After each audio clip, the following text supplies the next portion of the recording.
wabarakatuh.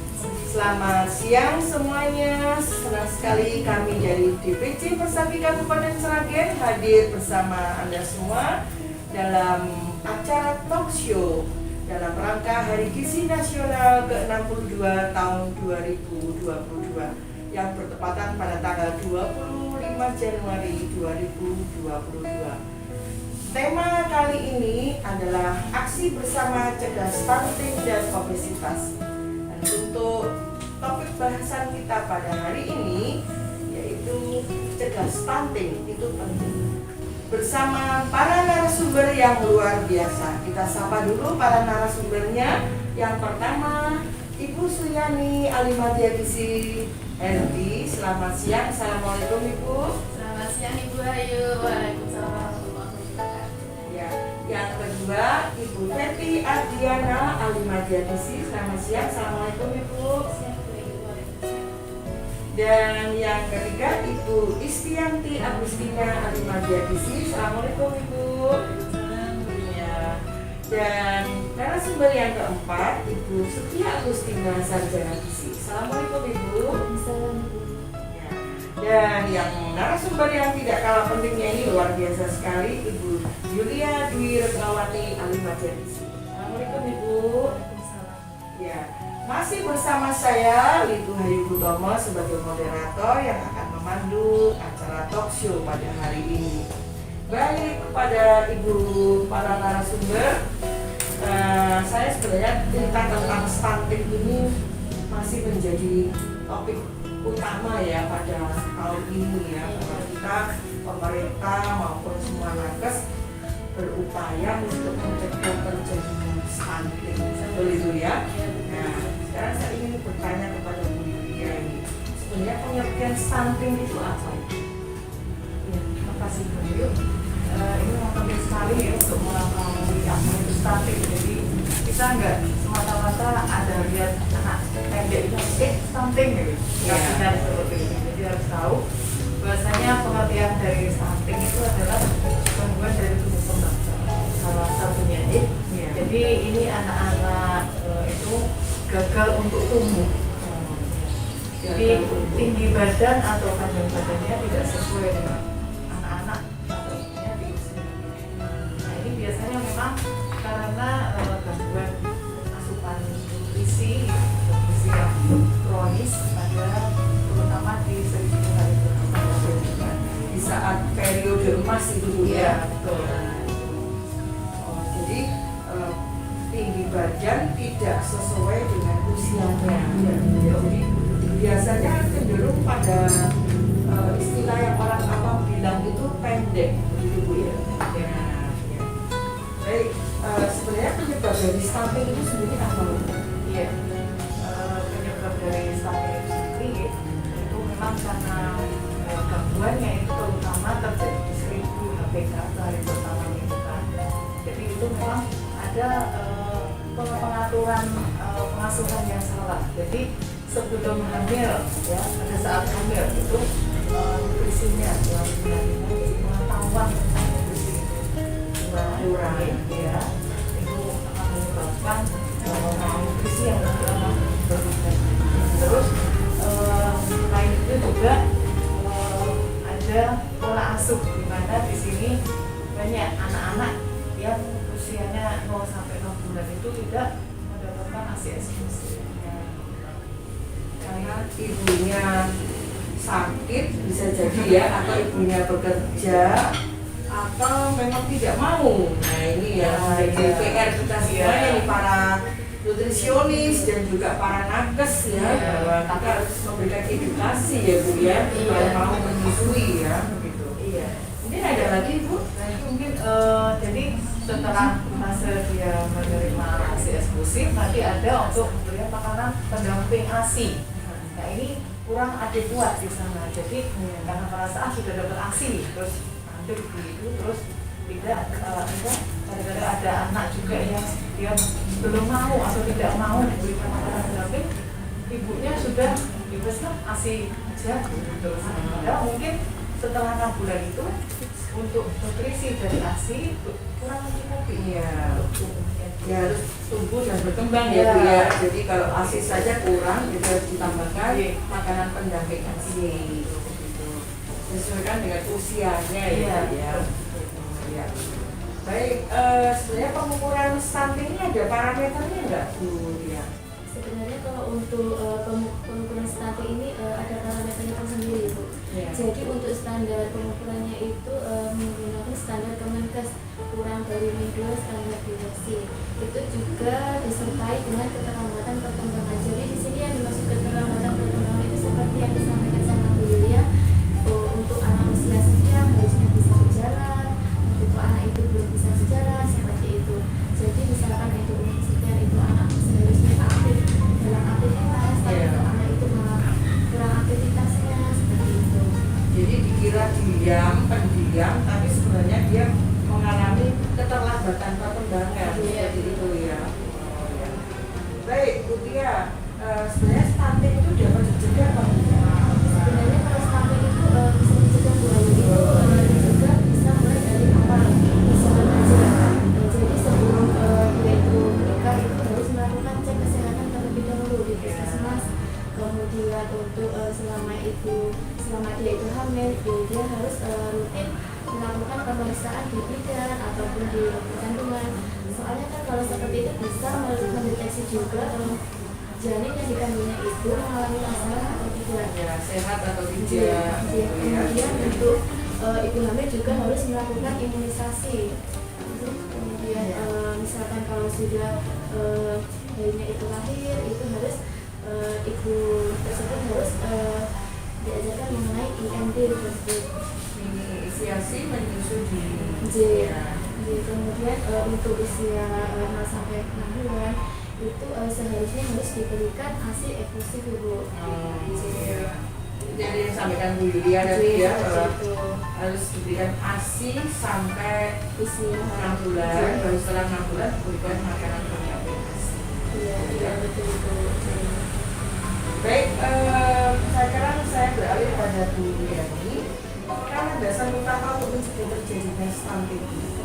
Jadi Ibu Ayu, ini ya untuk landasan ini yang untuk mencegah stunting, terjadinya stunting itu yang pertama memang harus memahami konsep gizi seimbang. Dan gizi seimbang itu seperti apa, ada karbohidratnya, ada proteinnya.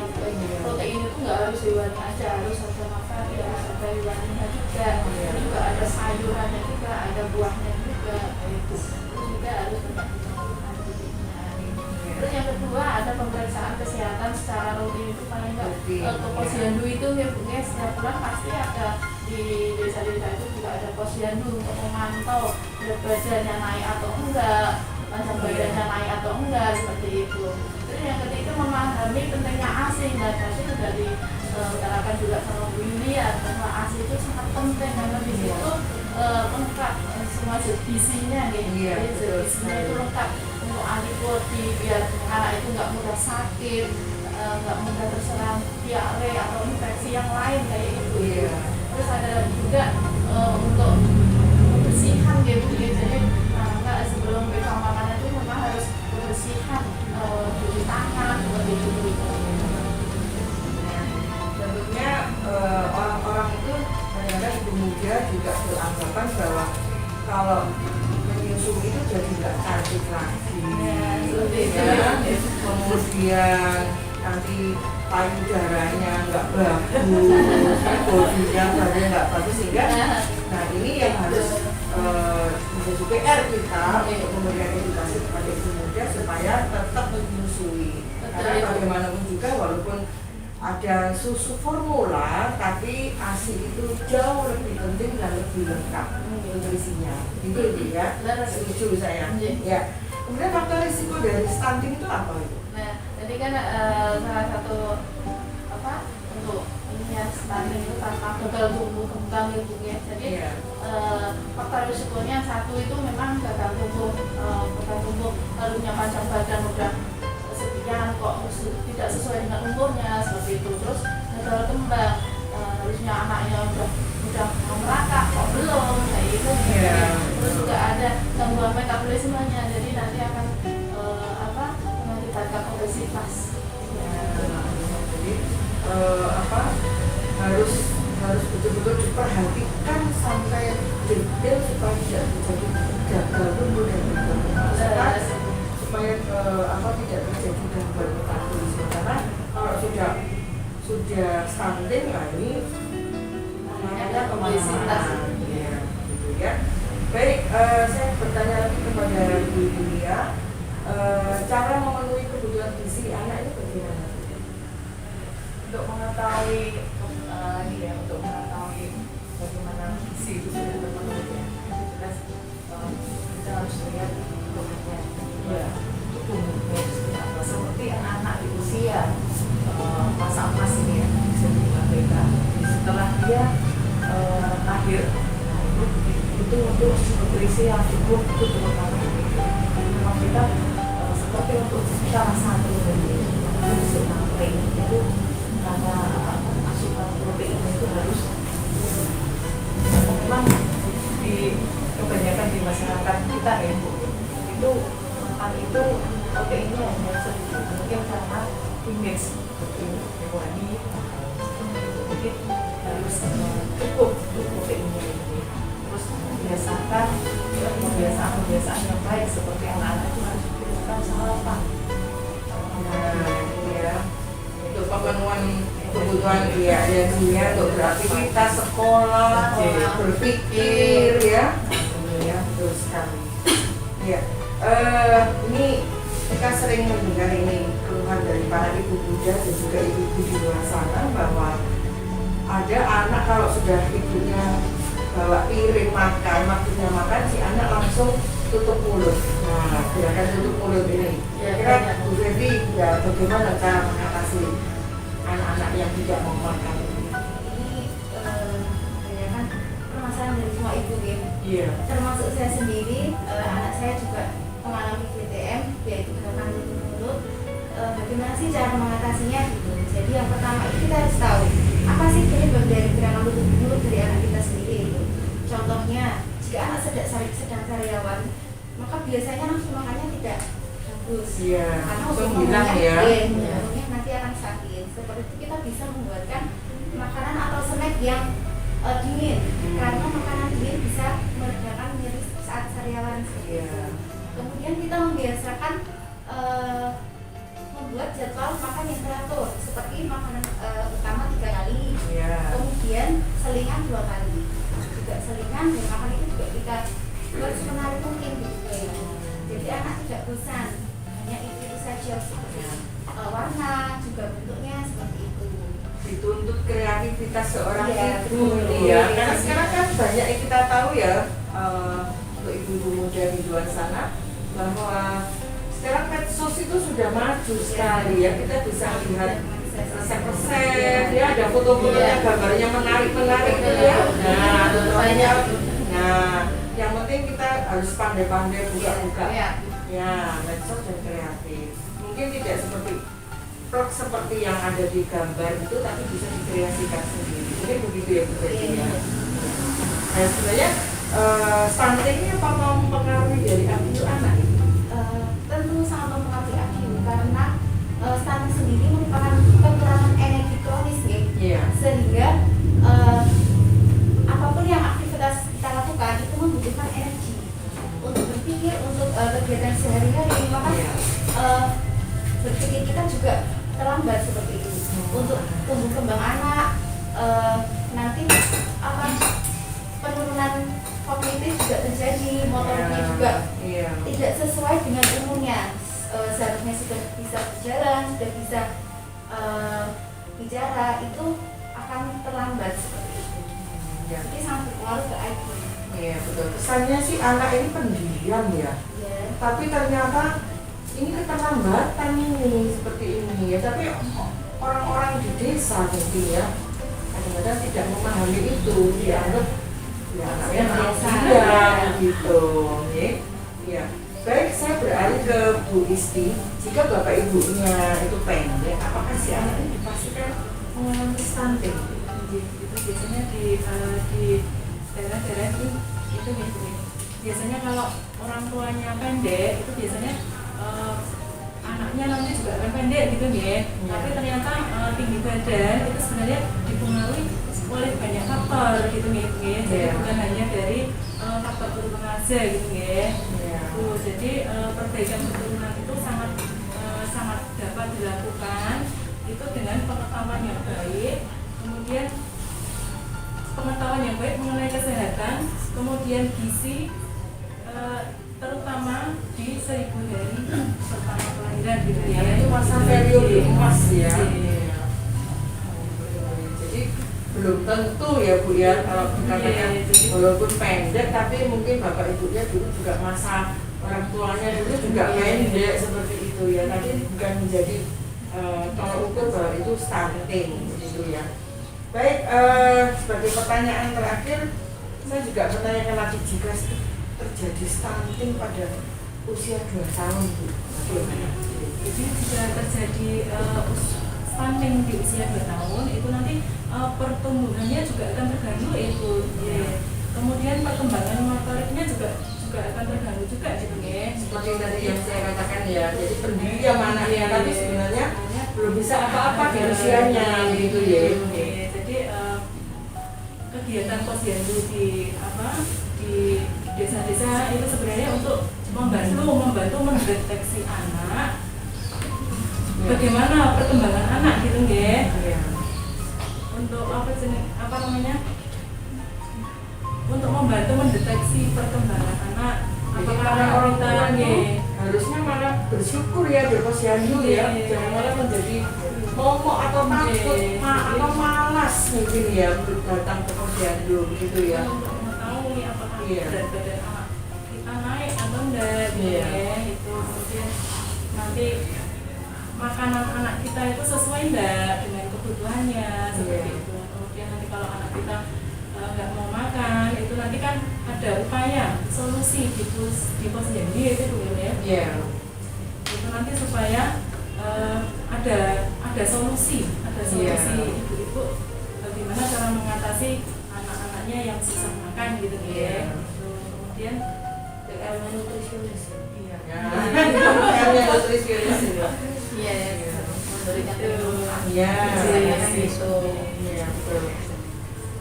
Kemudian diberikan pencegahan dengan cara apa Ibu? Itu nanti dengan mengatur pola makan itu. Pola makannya. Makannya diatur. Jadi setiap kali makan kita harus mengeluarkan ada karbohidrat, kemudian dari protein hewani ataupun nabati juga harus ada. Kemudian jangan lupa sayur dan buah gitu. Gizi seimbang ya Bu ya. Misalnya sekarang itu modelnya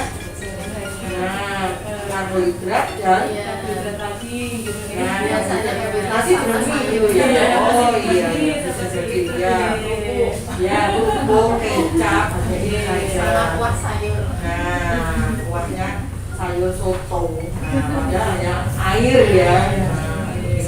Ya. Kemudian selain dengan pengaturan pola makan, kemudian aktivitas fisiknya juga harus diperhatikan Ibu. Biasanya pada anak-anak itu biasanya kan banyak aktivitas, contohnya lari-lari gitu ya. Banyak anak-anak yang aktivitasnya terlalu banyak, mungkin ibunya kurang memperhatikan asupan makannya. Atau bahkan sebaliknya ya Bu ya. Jadi kalau kurang gerak juga tapi makan terus aktivitas fisik kemudian mengelola stres juga. Otomatis istilahnya ada tekanan lah di dalam dirinya ya. Gimana ini anak saya istilahnya dalam usia yang sekian kok belum ada perkembangan ya, motorik ya, sensorik dan sebagainya. Mungkin itu Bu ya. Nah mungkin Bu Yulia di puskesmas juga bisa memberikan gambaran bagaimana sih kerja nutrisionis itu kalau menghadapi ada kegiatan posyandu, ada anak yang kurang interest untuk makan, gerakan tutup mulut dan sebagainya. Pengalamannya bagaimana? Iya, kami di puskesmas sering ya bersama di tempat kami itu itu kita memang sering memberikan edukasi terutama tentang pemberian makan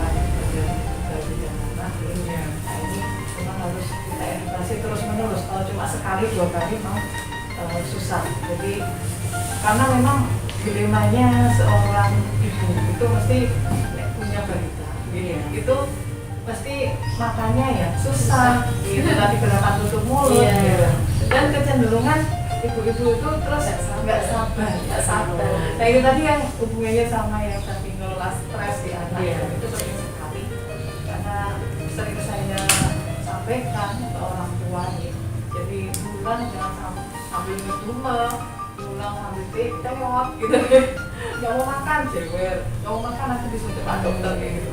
Takut-takuti ya Bu ya? Tidak seperti yang membuat akhirnya anak makan dengan kondisi yang jadi usahakan untuk bisa anak itu dalam posisi yang bahagia saat dia makan. Karena anak-anak kan memang nggak tahu ya kalau dia tuh butuh makan.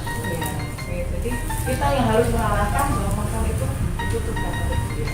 Jadi terus kita juga berkolaborasi, biasanya ada kelas kita di sana dengan bidan desa dengan kader-kader yang sangat membantu dalam latih ya Bu ya? Sangat membantu untuk khususnya dalam menangani anak-anak yang bermasalah dengan gizi, terutama memang di kami walaupun bukan lokus stunting tapi cukup banyak yang bermasalah untuk tumbuhnya ini. Tapi sering saya sampaikan tumbuh itu ke atas, jadi bukan ke samping. Kalau ke samping itu sebenarnya salah, ini salah arah ini. Jadi ternyata nutrisionis itu tidak hanya di rumah sakit ya seperti orang punya anggapan, tapi juga ada di puskesmas yang kerjanya luar biasa. Dia harus membantu kegiatan posyandu ya, kemudian TMT ya, kemudian memberikan edukasi kepada kader, dia tuh namanya apa, refreshing kader. Nah, apalagi Bu, pemberian ini dropping makanan ke daerah itu enggak? Iya, dropping ada, biasanya sudah ada semacam makanan besar, jadi kita dropping ke anak-anak yang jadi ibu-ibu buat menunya juga ikut terjun ke lapangan begitu. Dulu pas sempat saya pas saat itu harus makanan lokal, itu kami yang memasak sendiri, kami pastikan semua sudah terdistribusi. Jadi dalam seminggu itu ya, seminggu itu masak sendiri loh. masak sendiri ya, karena kita memastikan asup itu memang menunya sudah kita share. Terus jadi biasanya pemberiannya 10 hari periodiknya. Jadi 1 hari itu kita masak yang mana matang untuk diasup. Mereka ngambil yang sisanya adalah makanan rumah yang sudah diolah. Dan kita membuat resepnya sendiri. Jadi dicontohkan ya buat masaknya seperti ini, begitu ya. Karena seperti itu. Tapi ya terus yang sisanya selama 9 hari itu kita buatkan resep-resepnya. Jadi makanan ini bisa diolah menjadi apa saja. Luar biasa. Tepuk tangan untuk nutrisionis ya. Wow, ternyata nutrisionis itu luar biasa. Semoga lelah kita semuanya itu menjadi ahli. Amin. Ya. Baik, tidak terasa perbincangan kita pada hari ini sudah selesai. Sebagai closing, saya sampaikan selamat Hari Gizi Nasional ke-62 tahun 2022.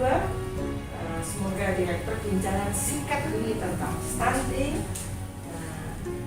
dapat memberikan kontribusi kepada masyarakat bahwa kesehatan anak dan keluarga merupakan prioritas yang utama, dan tentunya tidak hanya menjadi tanggung jawab pemerintah saja, tetapi menjadi kepedulian kita semua. Semoga kerja kita sebagai nutrisionis baik yang di puskesmas maupun di luar puskesmas dan rumah sakit maupun di rumah sakit itu menjadi kerja yang nyata. Terima kasih kepada para narasumber, Bu Yani, Bu Heni, Bu Isti, Bu Tia, dan juga Bu Yulia yang sudah berkenan hadir untuk memberikan ilmu, berbagi ilmu kepada kita semuanya. Juga terima kasih kami haturkan kepada Ibu Ketua DPC Persaki Sragen yang telah mendukung sepenuhnya dalam terselenggaranya acara talk show pada hari ini. Juga terima kasih yang luar biasa kami sampaikan kepada teamwork dari talk show pada hari ini yang bekerja di balik layar yang sudah mempersiapkan acara pada hari ini. Mudah-mudahan kita semua selalu senantiasa mendapatkan lindungan dari Allah Subhanahu wa Ta'ala.